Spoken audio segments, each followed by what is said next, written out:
Hello, welcome to my channel. Welcome back to my channel. It is March 31st, 2020, meaning we are all stuck in our houses across most of the world. For some reason there's been a run on toilet paper, breads, and yeast and other random things that people use. And so since I cannot find yeast in the stores, I am going to make my bread from sourdough, or make a sourdough bread. This is my sourdough starter, which I started a few months ago before I realized I would need a starter for bread, thankfully. Woo! And I'm just going to walk you through how I do it. I looked up on the internet. There's a lot of different websites, a lot of good information. One good website is called The Clever Carrot. I found everything they teach me about sourdough is very useful and very good. So first of all, I'm going to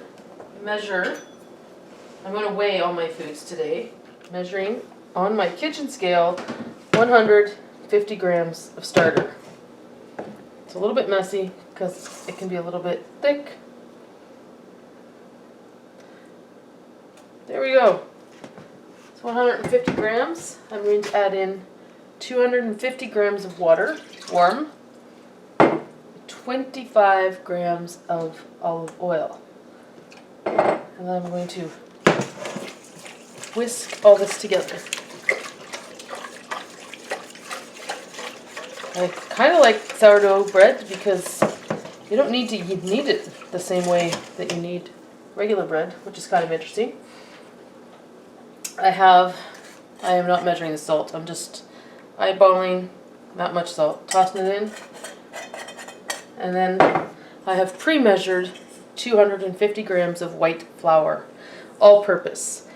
Lots of different recipes call for rye flour or bread flour. I only have all-purpose flour in my house. It is what I have used every time I have ever made sourdough bread. It has never really given me a problem.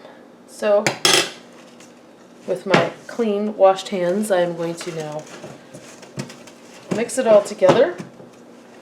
You just kind of squeeze it. It does not take the same amount of kneading that regular white bread takes. And I'm just going to mix it until it is all combined.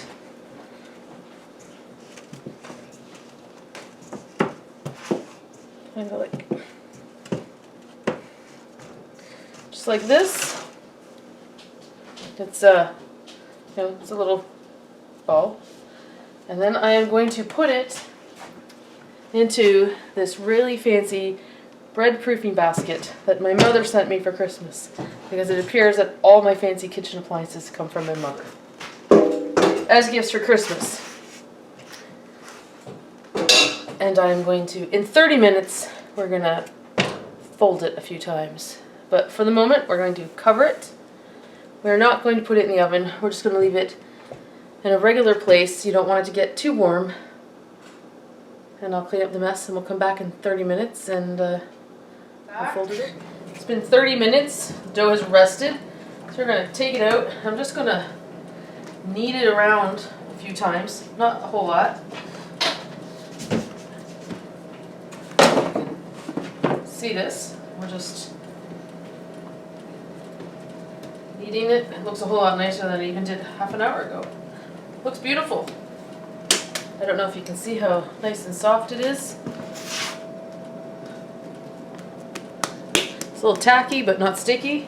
It's perfect. We're going to pop it back into the proofing basket and cover it with the towel, and I am going to set it on my stove, and I am going to leave it here overnight. We're going to leave it on the stove overnight, and then we're going to come back in the morning and finish it off. I hope everybody's having an enjoyable evening, staying safe and healthy. Good morning, welcome back. My sourdough has been sitting in the basket since about 7 or 8 o'clock last night. It's about 9 o'clock in the morning. I've already looked at it. Oh, it fell. Because it was up higher. You can see that it fell. I looked at it and jostled it around a little bit an hour ago. So I'm going to pop it out of the bread basket. And you see that it gets these beautiful lines on it. I don't actually know how to work my sourdough to keep those lines after it rises. So I'm punching it down. Try it again next week. Anyway, so now I'm just gonna turn it into this nice little loaf.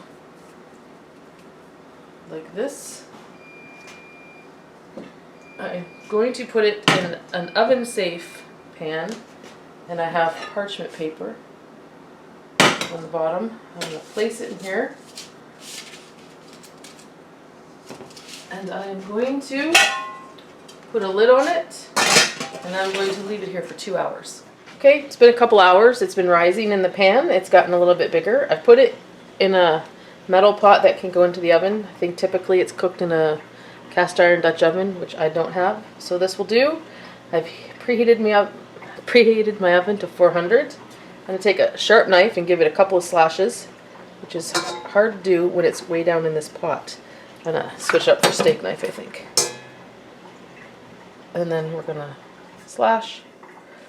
This allows the bread to expand without cracking. I'm going to put the lid on, and I'm going to put it in the oven at 400 for 20 minutes. And after 20 minutes, I am going to take the lid off for the remaining 40-minute cook. Okay. So for the last 10 minutes of cooking, I stuck this wooden spoon in the door to let the moisture out, so you get a crispier sourdough loaf. Pull this out of the oven. And you see it, beautiful loaf. It's got a nice little knock, nice crispy crust. And we're just gonna pop this onto here.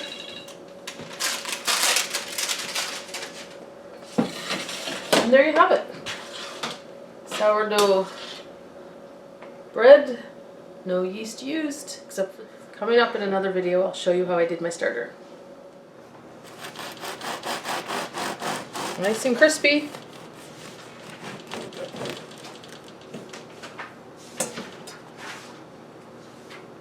Can you see it? Isn't that beautiful? There we go. Lovely looking bread. Some fresh butter. Yum.